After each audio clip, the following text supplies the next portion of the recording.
The 2012 Africa Cup of Nations, also known as the Orange Africa Cup of Nations for sponsorship reasons, was the 28th edition of the Africa Cup of Nations, the football championship of Africa organized by the Confederation of African Football, CAF. The competition took place between January 21 and February 12, 2012 and was co-hosted by Equatorial Guinea and Gabon. The bidding process for hosting the tournament ended in September 2006.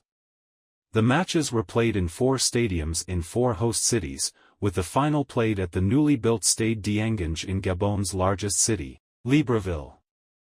14 teams were selected for participation via a continental qualification tournament that began in July 2010.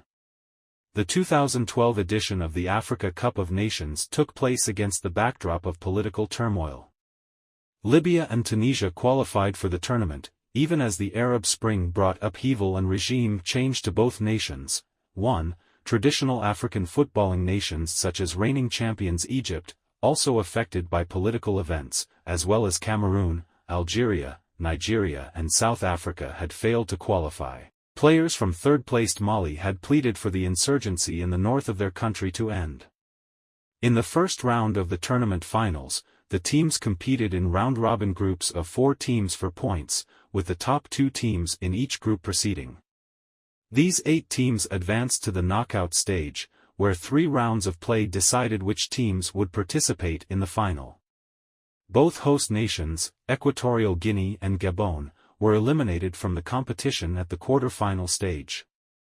In the final, unfancied Zambia defeated third-time finalists Ivory Coast after a dramatic penalty shootout, despite the fact that Ivory Coast did not concede a single goal during the entire tournament. 2. Giving Zambia their first continental title. 3. Manager Hervé Renard dedicated their win to the members of the national team who died in a plane crash near the finals venue in Libreville in 1993.